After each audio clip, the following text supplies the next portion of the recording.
What's up, guys? It's Late Nights here. I'm just going to run you through how I made my new track, Leave It All Behind.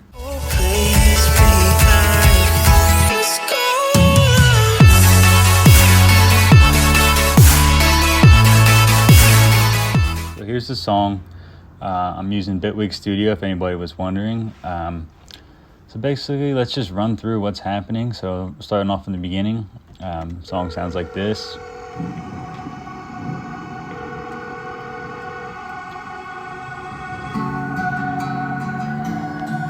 So what I did there is I wanted to make the song in the structure of a phone call. So what we got going on is just a couple risers and the cell phone ring. So we got this mixed with this phone call. Another sweep, pretty basic stuff. Just a little intro to try to give the song some kind of story. Rain, thunder going on. Then we got the guitar starting up here, which I'm just running Neutron on that. Just, I think a guitar preset, that's about all. EQing, stuff like that, compressor. Then we got the vocals coming in right around here. Oops.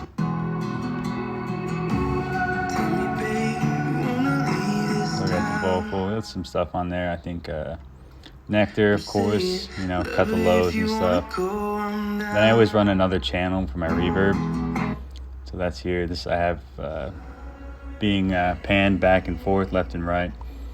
So that's going on same time as the main vocal. So if you listen carefully, you can hear it.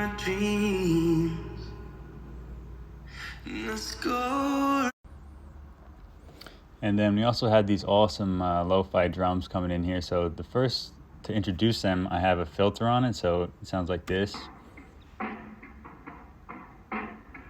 So it's like in the back of the mix, just to get you ready for what's coming. So it's going. And then in this channel, we have them at full volume, non-filtered or anything like that. These are really nice. I think originally they're at like 93 BPMs, but I'm running them at 140, but it's working. It sounds good. And then throughout the song, while the vocals are going, I have these, I don't know what you call them, just kind of ad-libs in a way that emphasize on parts of the words. So like this, you can hear, they're pitched up and they're panned left. So while he's singing, I think it sounds really nice. And after that, we have this slow part where it's really an emphasis on the vocals and the guitar really pops through.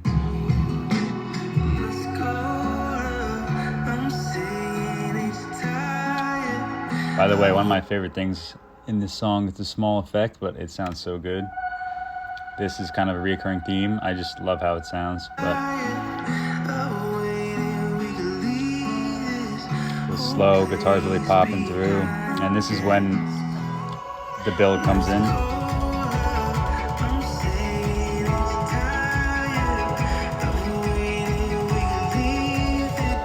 The build, I did a couple cool things. I think it really works in this song. This is the main kick type thing going on right here.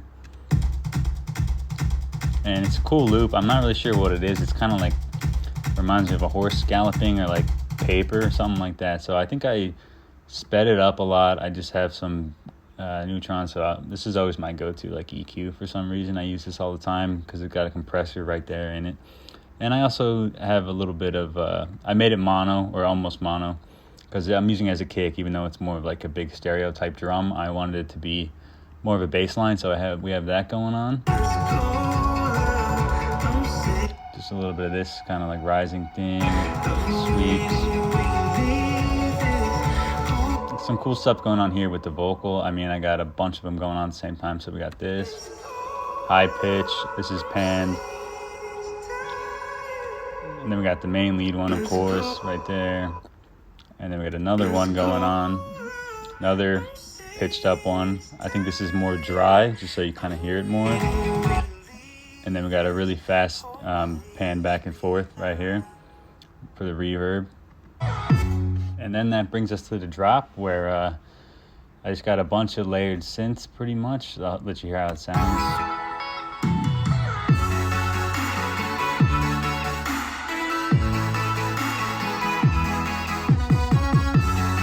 So what I wanted to do originally was really try to do something cool with the 808s and make them more of a lead than a bass line. So it's the same one, but it's, they're EQ differently and different kinds of plugins on them. So it's the top line of the 808, which I made a video about how I made this earlier in my profile. So if you look at that, and then with the low end right here, you might be able to hear it on the phone.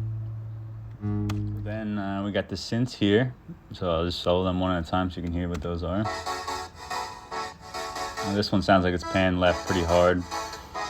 That one's pan left. This one's pan right. These are really nice synths too.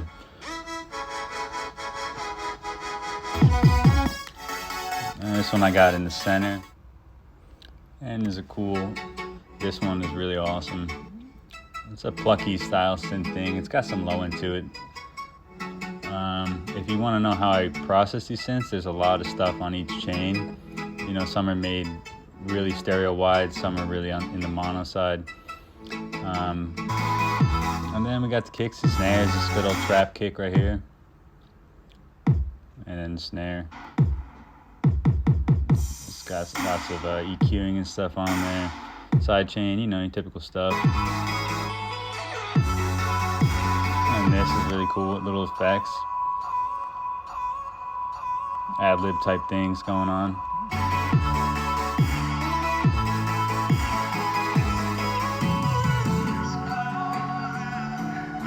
And then the song kind of repeats in a way. Guitar's back, vocals. I use some cool vocal effects to make it sound like you're actually hearing it from a phone call, like a voice message. So we got this going on, vocals. Is that again?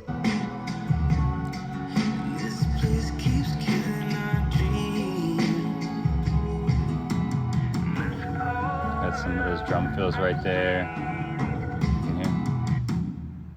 Really nice. And here comes back the cell phone. So this is playing while the vocal effect sounds like he's on the phone. You hear this?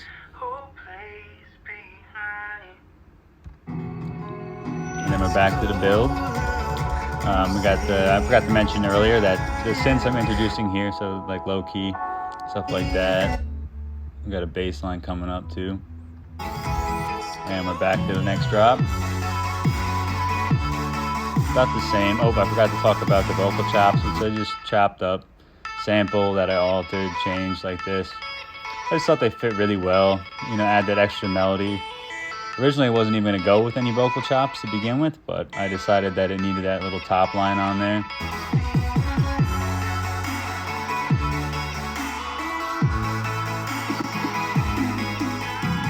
And then the song is ending here. Everything's winding down, the phone's ringing again. And then you hear that. Leave a message after the tone. So that's how I made the song. This is the overall project file.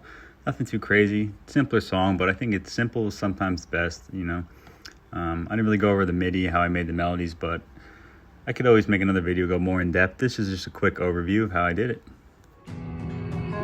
Let's go, I'm saying